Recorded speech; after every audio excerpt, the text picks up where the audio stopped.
Hi guys, welcome to pathopulse_Radhika. So the topic which we are going to discuss today is concerned with the video which I'm going to play now. So let's watch the video and come back to the discussion. The supreme god decides that Prometheus will not escape punishment due to his insolence. He imprisons him in a rock in the Caucasus and entrusts a terrible bird with the mission to devour his liver, causing incommensurable pain. Prometheus was an immortal titan. Therefore, after having his liver delacerated by the ominous bird, the organ was regenerated, being attacked again by the animal. So this video is from ancient Greek mythology, which is showing regeneration of liver following eating up of the liver by the vulture. So why is this happening? So what happens in the liver? Why does the liver grow, or why does the liver regenerate? So that's what is going to be the topic of discussion today, right? So you have a cell which is undergoing certain change, right? So your cell has undergone some change in response to eating up by the bird, right? So what is the change and what has happened? So you have a cell. In response to certain stimulus, your cell can undergo certain change. So what are those changes? So the change which the cell undergoes in response to certain stimulus, in other words, we call them as an adaptation. So we are going to discuss one form of cellular adaptation today. So what is this cellular adaptation? You have a cell which is going to change in certain forms by undergoing certain change. Okay, so these are reversible changes. Reversible meaning once the stimulus is removed, they revert back to normal.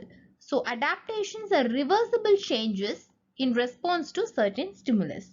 Now let's see what are those adaptations which a cell undergoes.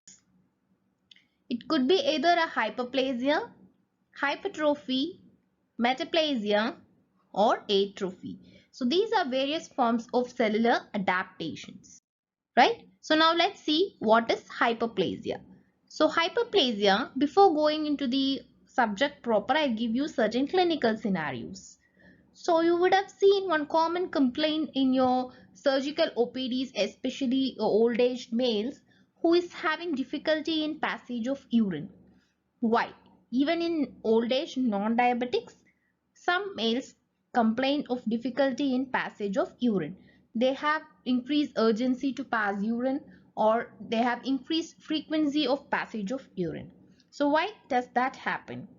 So when you take a urinary bladder, in the neck of the urinary bladder, you have a gland called the prostate gland. So this is the normal size of the prostate gland. But look at this image, your prostate gland is increased in size. So this increased size of the prostate gland is going to compress your neck of your urinary bladder. Once it's going to compress, what happens? The passage becomes narrow and you have difficulty in passing urine.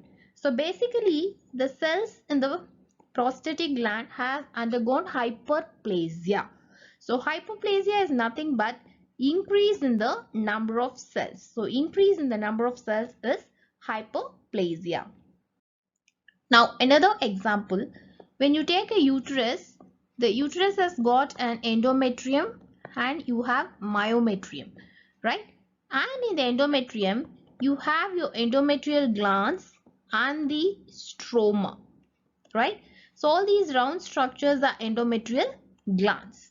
This is your stroma. And this image is your normal endometrium. You have glands on the stroma. Now look at this image. Can you appreciate the difference? Here you have a lot of endometrial glands. So many endometrial glands. So your endometrial glands has increased in number. So this is called endometrial hyperplasia, right? So now let's see what is hyperplasia, right? You know, it's increase in the number of cells. So for a cell to increase in number, what should happen?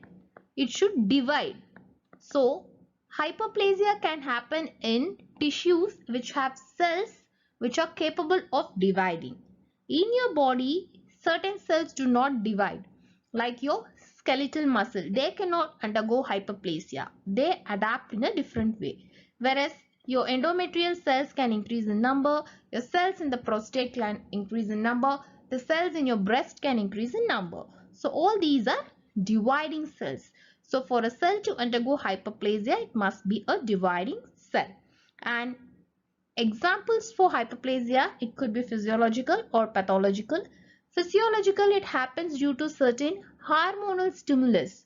Due to certain hormones, the breast undergoes hyperplasia during pregnancy and puberty. And the video which you have watched, the hepatocytes, the liver cells are regenerating. That's also an example for hyperplasia.